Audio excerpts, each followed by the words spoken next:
بلند ہو. اب لڑکے لڑکیاں کٹھے پڑتے ہو، ہماری ایک حد فاصل ہے، ہم اس کو کراس نہیں کر سکتے. گرل فرینڈ بوائے فرینڈ یہ یورپ کا کلچر ہے، جس نے نہ عورت کو عورت چھوڑا، نہ مرد کو مرد چھوڑا. نہ وہ خامند ہے، نہ باپ ہے، نہ بیٹا ہے، نہ بھائی ہے. وہ عورت نہ بیوی ہے، نہ ماں ہے، نہ بہن ہے، کچھ بھی نہیں ہے. وہ ایک ٹیشو پیپر ہے، استعمال کر کے پھینک دیا جاتا ہے.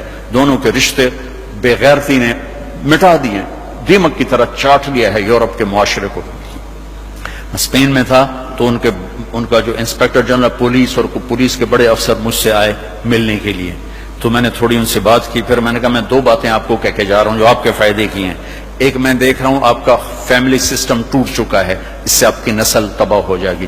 دوسرا، میں دیکھ رہا ہوں آپ کے پارکس میں گیا ہوں اور شہر بازار میں پھر رہا ہوں، آپ کے بچے نظر نہیں آ رہے، یا جوان ہیں یا بوڑھے ہیں، آپ کا جنریشن گیپ آ رہا ہے. ویسے سر پکڑ کے بیٹھ گئے، کہنے کہ تم نے ہمارے وہ دو مسئلوں پر ہٹ کیا ہے جو ہمارا سب سے بڑا سر درد اس وقت بنے ہوئے ہیں.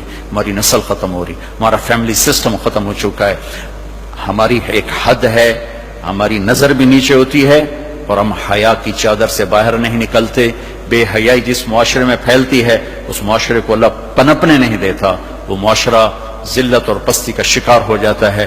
یورپ کی عورت نے آزادی کا نعرہ لگا کر سب کچھ گنوا دیا، سب کچھ گنوا دیا ہے. نہ ماں کی نسبت، نہ بیوی کی نسبت، نہ بہن کی نسبت، نہ بیٹی کی نسبت، کچھ اس کے ہاتھ میں نہیں ہے. اور وہاں کا معاشرہ انتہائی دکھی ترین معاشرہ ہے. تو میرے عزیزو، اب ہمارے اگر حکمران چاہتے تو الگ الگ یونیورسٹیاں آرام سے بن سکتی تھیں، کوئی بڑا مسئلہ نہیں تھا.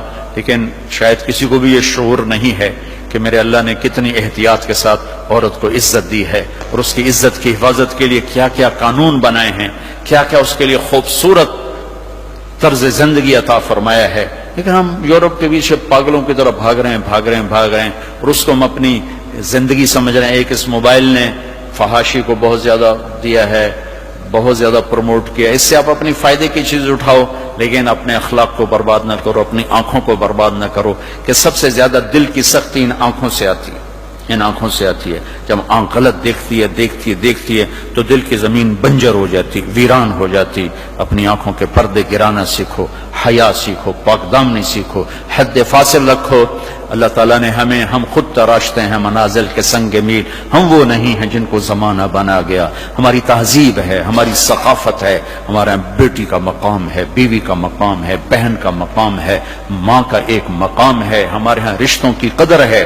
اس قدر کو میرے اللہ نے ہمارے دل میں بٹھایا. قرآن نے سینکڑوں آیات اتاری ہیں ماں کے، بیٹی کے، بہن کے رشتوں کو باقی رکھنے کے لیے. میرے نبی نے کھول کے بتایا ہے.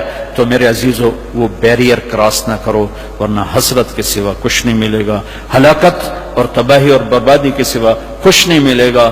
وہاں کانٹوں کے سوا کچھ نہیں ہے. میرے نبی کی خوبصورت زندگی میں سارے پھول کھلے ہوئے ہیں اور اس سے باہر کانٹے ہی کانٹے ہیں. جو جائے گا دامن بھی تار کرے گا اور اپنے آپ کو بھی لہو لہان کرے گا اور حسرتوں کی موت مر کر مٹی کی چادر اوڑھ کر ایسا بے نام و نشان ہوگا کہ کوئی نہ فاتحہ پڑھنے والا ہوگا نہ کوئی دعا کرنے والا ہوگا. بے حیا معاشرہ وہ زمین کے لیے، دھرتی کے لیے ناسور بن جاتا ہے اور پاکیزہ معاشرہ اس کائنات کا سب سے خوبصورت پھول ہوتا ہے جس کی مہک سارے عالم کو چمکاتی ہے، سارے عالم کو خوشبودار کرتی ہے. دمشق جب فتح ہوا